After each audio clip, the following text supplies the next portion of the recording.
जी हाँ, एक बार फिर से स्वागत है आकाशी एकेडमी में, बने रहिए मेरे साथ, मैं भी हूँ आपके साथ। जी हाँ, आज जिस बिंदु पर बात करने जा रहे हैं वो बिंदु है दिगंत भाग 2, अर्थात जो है ना सूरदास द्वारा रचित काव्यखंड पार्ट 2 के बारे में जो हम लोग चर्चा करेंगे। यहाँ पर जो है ना सूरदास की कुछ प्रतिमाएँ आपको दिख पा रही है, यानी इनकी जो है ना कुछ अश्लीलता फ़ोटो जिसको कहते हैं, अर्थात वहाँ देख पा रहे हैं आप। तो इन्हीं के बारे में हम लोग चर्चा करेंगे, ये अपने जीवन में क्या-क्या किए हैं और अपने जीवन में कैसे जो है ना जीवन को व्यतीत किए हैं, ज़रा यहाँ पर हम लोग थोड़ा चर्चा करेंगे। जी हाँ, यहाँ पर देख पा रहे हैं जन्म, तो जन्म जो है ना 1478 में, वह अनुमान के आधार पर बताई जाती है कि इनका जन्म 1478 ईस्वी में हुआ था। और निधन मतलब मृत्यु, मृत्यु जो है ना 1583 ईस्वी में हुई है। जन्म स्थान बताई जा रही है कि जन्म स्थान कहाँ है इनका, तो जन्म स्थान दिल्ली के निकट जो है ना सीही नामक ग्राम में, अर्थात इनका जन्म स्थान जो है ना दिल्ली के पास जो है ना एक सीही नाम का जो ग्राम है, गांव है, उसी में जो है ना इनका जन्म स्थान हुआ था। और यहाँ पर चर्चा और एक और होती है कि निवास स्थान स्थान अर्थात जन्म तो सिही नामक ग्राम में हुआ, पर ये रहते कहाँ थे, तो ब्रज क्षेत्र में जो है ना क्रमशः गऊ घाट, वृंदावन एवं पारसोली जो है ना ग्राम में ये रहन सहन इनकी थी, यानी निवास स्थान था वहाँ पर। अब आती है बात शिक्षा की, शिक्षा कहाँ से प्राप्त किए, तो स्वाध्याय द्वारा ज्ञान अर्जन, अर्थात काव्य रचना एवं संगीत का विशद ज्ञान एवं अभ्यास, विशाल लोक ज्ञान इनके पास हुआ। अर्थात जो है ना यानी सूरदास जी अपने जीवन में स्वाध्याय किए, खुद से अध्ययन किए और उससे ज्ञान प्राप्त किए। यहाँ पर देखने को आपको मिल रहा है, यानी विशाल लोक ज्ञान इनके पास जो है ना, लौकिक जो ज्ञान है बहुत ही भंडार है, भरा हुआ है, विशाल रूप में इनके पास था, जो संगीत में भी ये कहना चर्चित किए हैं, अपने ज्ञान को व्याख्यान किए हैं। यहाँ पर दिखने को मिल रहा है अभिरुचि, अर्थात किस क्षेत्र में इनको जो है ना अभिरुचि थी, यहाँ पर देख पा रहे हैं आप अभिरुचि किस क्षेत्र में, तो यहाँ पर बताई जा रही है पर्यटन, सत्संग, कृष्ण भक्ति एवं वैराग्य, यहाँ पर देख पा रहे हैं ना। तो सबसे अधिकांश जो है ना ये भक्ति में जो है ना साधना, भक्ति साधना किया करते थे और कृष्ण की जो है ना भक्ति में लीन हो गए थे। आपको जो है ना पद में मिलेगा कृष्ण की चर्चा, यहाँ पर ये जो है ना इनकी अभिरुचि थी। और एक बात यहाँ पर एक बिंदु और देखने को मिल रहा है, दीक्षा गुरु, ये दीक्षा क्या होता है, तो थोड़ा शब्दों और शब्द की जो है ना अर्थ बताते हुए आपको जो है ना यहाँ पर प्रमाण देते हैं।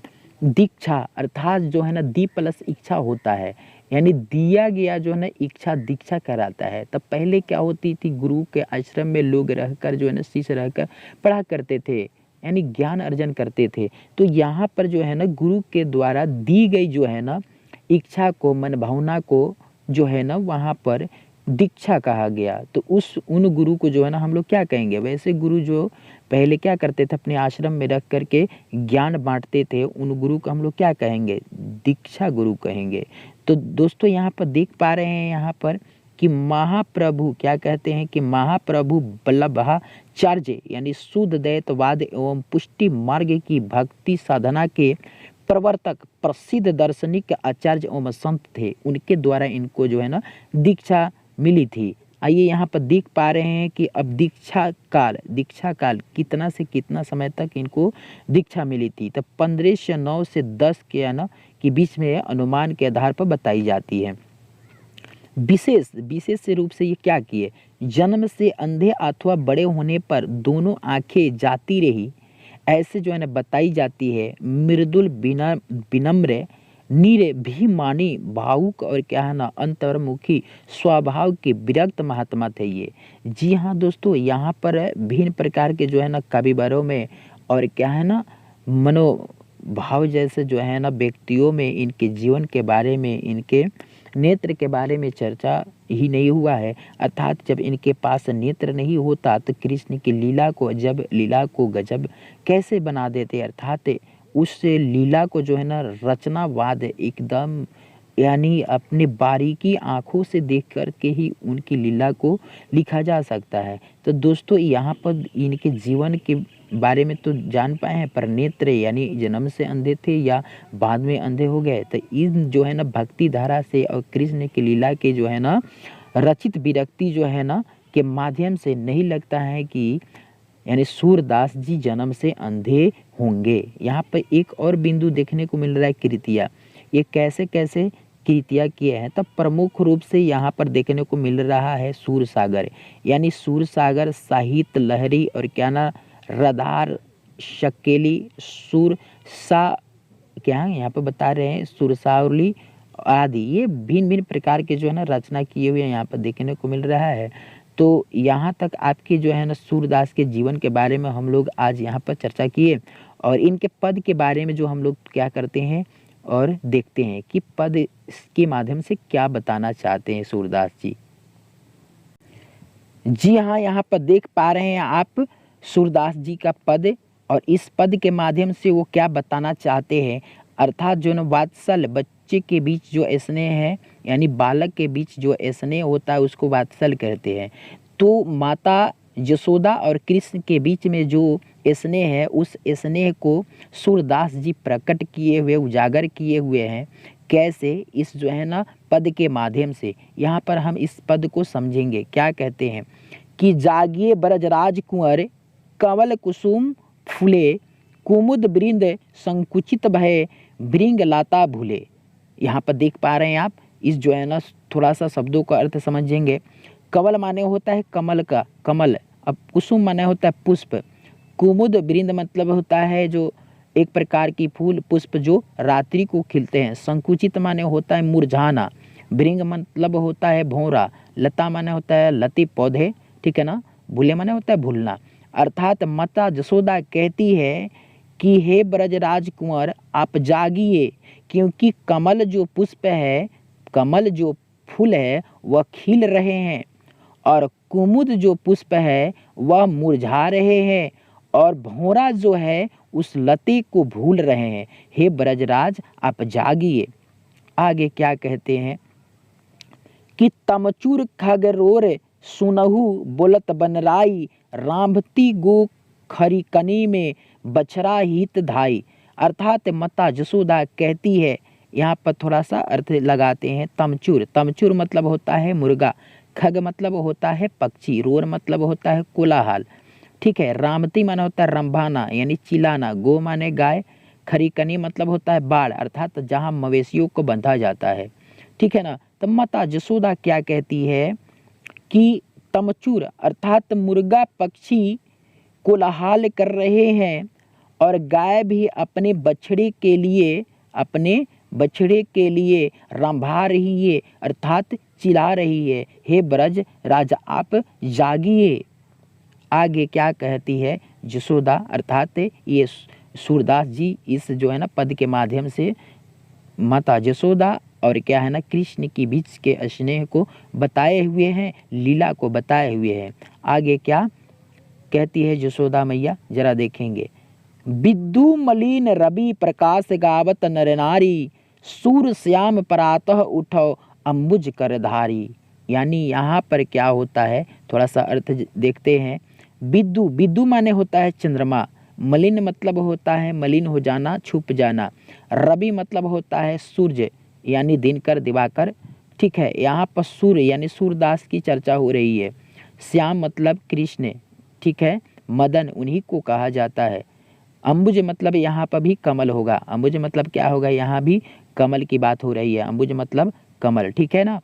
क्या कहती है माता यशोदा कि विद्यु मलिन रवि प्रकाश गावत नर नारी, यानी चंद्रमा छुप गया है। क्या?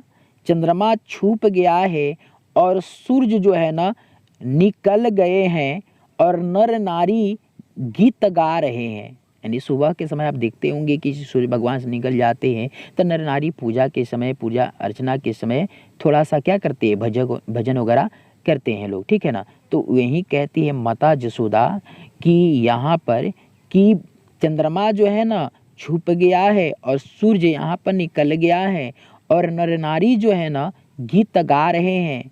आगे क्या कहते हैं, सूर्य श्याम प्रातः उठो, यानी कहते हैं यहाँ पर कि हे श्याम, आप प्रातः उठो, सुबह उठो, और क्या है ना कमल पुष्प को धारण करो, ठीक है ना। कमल पुष्प क्या करो जी, धारण करो।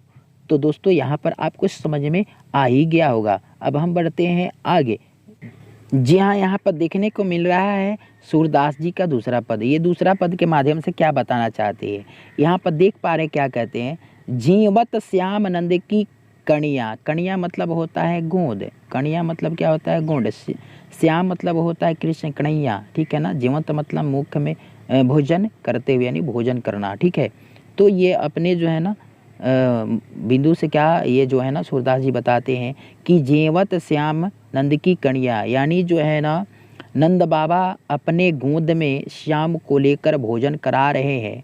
आगे क्या कहते हैं कि कछुक खाते कछु गिरावत छवि निरखती नंद रनिया, यानी कछुक माना होता है कुछ, कुछ खा रहे हैं और कुछ गिरा रहे हैं, और उस छवि को, उस लीला को नंद की रनिया देख रही है। अर्थात नंद की रनिया कौन है, तो माता जसोदा, माता जसोदा उस लीला को देख रही है।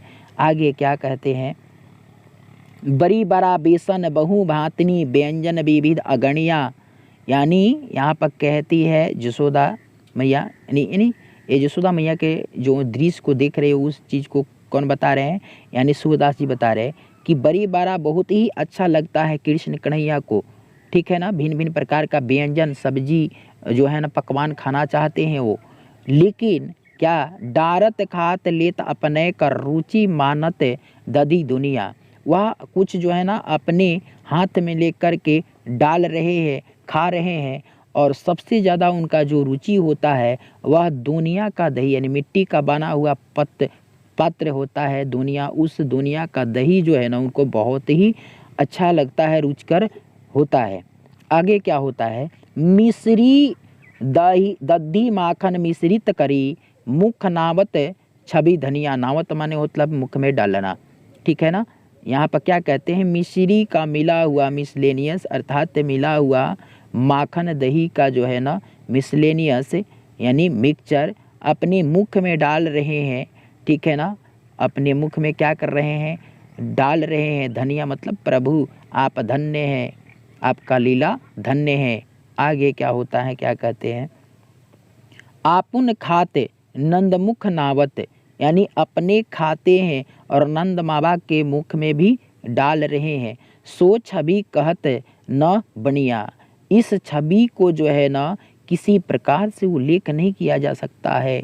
यह इतना ना इस दृश्य का लीला है कि मैं कितना चर्चा करूं, कितना लीला करूं, उसको लिखा नहीं जा सकता। आगे क्या कहते हैं सूरदास जी, जो रस नंद जसोदा बिलसत सो नहीं तिहूँ भुवनिया, क्या कहते हैं यहाँ पर थोड़ा सा आगे करते हुए हम बताते हैं। क्या कहते हैं कि जो रस नंद जसोदा बिलसत, यानी जो रस जो है ना, जो स्नेह जसोदा और नंद को है, सो नहीं तिहु भुवनिया, जो है ना तीनों लोक में किसी को नहीं है। आगे कहते हैं कि भोजन करी नंद अचमन लिन्हो, अचमन मतलब होता है हाथ धोना, क्या होता है अचमन मतलब हाथ धोना। भोजन करी नंद अचमन लिन्हो मांगत सूरज उठनिया, और जब नंद बाबा भोजन करके जो है ना हाथ धो रहे हैं, भोजन करा करके हाथ धो रहे हैं, तो उनकी जुट्ठा को जो है ना सूर्य अर्थात यहाँ पर सूरदास जी मांग रहे हैं, कृष्ण कन्हैया की जुट्ठा को कौन मांग रहे हैं, तो सूरदास जी मांग रहे हैं कि हे प्रभु, प्रभु की भोजन जुट्ठा को मेरे को दे दीजिए, मैं उनकी जुट्ठा के को खा करके जो है ना मेरे मनो इच्छा को पूरा कर लेंगे। मैं जो है ना प्रभु की लीला से जो है ना बहुत ही उत्साह हूँ, और उनकी लीला जो है ना मुझे बहुत ही अचरज लग रही है। प्रभु की जो है ना भोजन जुट्ठा मुझे दे दीजिए, मैं अपने जो है ना जीवन से तर जाऊँगा, हे नंद बाबा, ऐसे कहते हुए। जी हाँ दोस्तों, मुझे उम्मीद है कि ये जो है ना पद का अर्थ आपको समझ में आया होगा, और समझ में आया होगा तो मेरे चैनल को सब्सक्राइब कर देंगे। अभी तक सब्सक्राइब नहीं किए तो सब्सक्राइब कर दें, और प्लस में जो है ना बेल आइकन को प्रेस कर दें, ताकि कोई भी नई वीडियो हम डालते हैं उसका नोटिफिकेशन आपको मिल जाए। जी हाँ दोस्तों, फिर से मिलता है आपको अगले वीडियो में, नेक्स्ट वीडियो में।